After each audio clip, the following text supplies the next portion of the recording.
Great. It's wonderful to be back in Huntington. So great night, crisp fall night, a little different than the weather in Louisiana, and a really good football game. So it's great being on our partners ESPN.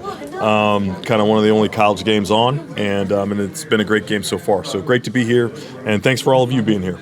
So you get to come back every year, see Marshall. How far has Marshall progressed since becoming a member of the Sun Belt? Marshall's a great member. Great band, great brand, great history. It was interesting watching their opening kind of video that they came out to and seeing plays that I'd seen. Randy Moss jumping over the Army guy and Byron Leftwich getting carried down the field, just things that, plays that I grew up watching. So it's really great to be here with all the history and tradition. And we are really lucky to have them as part of the Sun Belt Conference. What's one of your favorite things about being able to go to different sites and schools and make those? I know you're a big football guy, but outside of watching the game, what do you enjoy most about these visits? I love the people. I really like being around, kind of watching. One of the great things about the Sun Belt is we were trying to find schools that have great football traditions with great fan bases who are really passionate. And when you come to Huntington, that's what you see, and I really enjoy that. That's one of the reasons I love college football. I love the game, but I also love everything that goes around it, the event, the tailgating, the passion, the tradition, the bands. And so that's what I really love seeing every time I come to a different place. It's just kind of how they do college football. And no one does it better than Marshall. It's great, and so much tradition here, so it's a lot of fun. What have you got a chance to experience since you've been here? I just got here, so really just the game. So we landed in Charleston around 4 o'clock and drove over. But it was great. I got to spend time with Coach Huff, got to spend time with the officials, and got a chance to see President Smith and also spend time with Christian Spears. So it's been great. That's the great thing about these visits is you get an opportunity to kind of connect with folks and see how they're doing and see, what things the conference can do to be helpful. What does it mean for Marshall to be broadcasted on national television for this game? I think it's a great infomercial. It's a great infomercial, obviously, for the conference, but it's great for the school. So it's a really good showcase. They're obviously, they're up, they're playing really good football.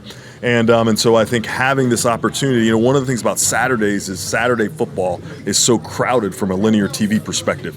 And so when you have these weekday games, it's a really good opportunity to kind of showcase who you are from a football perspective, but also from your institutional perspective as well. Last year when you were here, they were just building the baseball stadium. Yeah. Now that to make facility improvements like that, is that kind of what you want to continue to see out of some of these member schools? Because Marshall's not the only one doing stuff like that. Yeah, it's important to invest, and particularly invest in baseball. Baseball is really important to our league. We got 4 teams in the NCAA championship last year in baseball. We want to continue to do that. Really, all the diamond sports. They also got nice softball stadium here as well.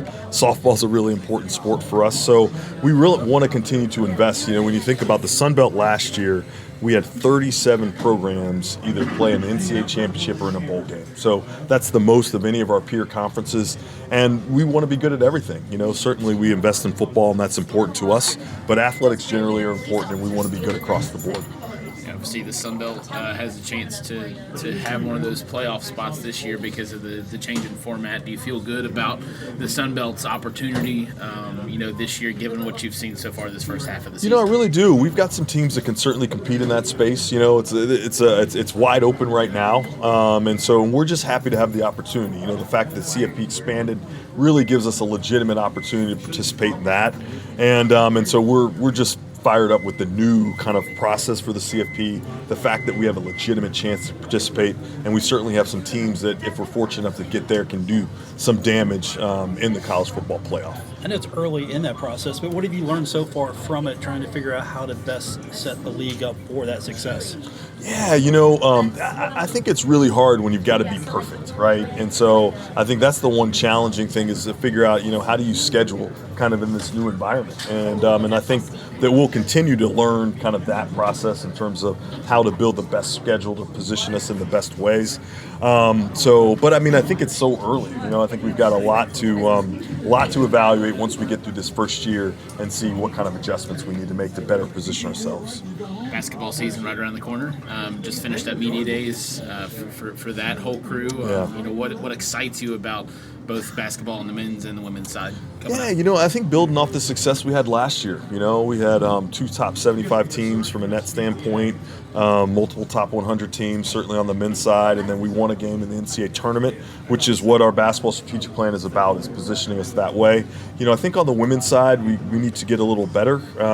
We have been a really strong women's basketball conference, and so I think we're going to be moving in that direction again this year as well, trying to get to that top 12, top 10 RPI, or net, I should say, in that regard. So I think there's room for improvement, but we're making great progress. So I'm really excited to see kind of what the basketball season holds for the Sun Belt. I know you're always liking to see, when new coaches come into the league, and obviously Marshall has a new coach on either side. Yeah. Just how much do you think they bring to the table in their spots? I think they bring a lot. I was fortunately down on the field when they got their rings for their championship last year. That was really exciting.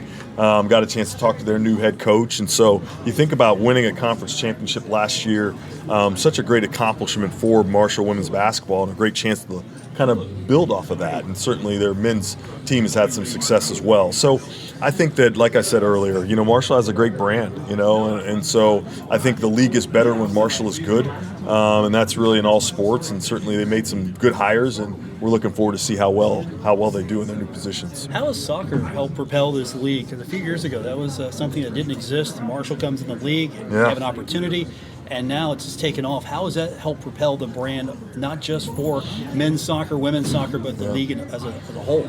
I think it's been really important for our league. You think about last year, we had three Sweet 16 teams. Right now, we've got 3 teams in the top 10.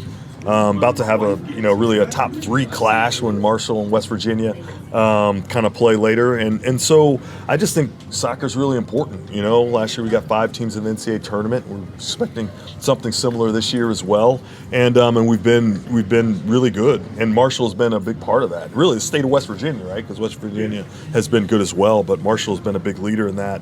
And so soccer is really important. We want to continue to invest in it, continue to grow, and think it can be a really kind of really good thing for the league and our brand.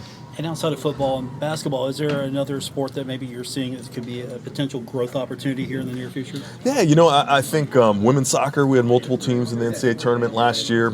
I think also volleyball, we had 4 teams in the NCAA championship in volleyball. And then obviously baseball and softball. Those are real important to our league, the Diamond Sports. We had 7 NCAA tournament teams last year in those sports. And so we'll continue to invest and grow in those sports as well. Thank you. Good. All right, thanks everyone.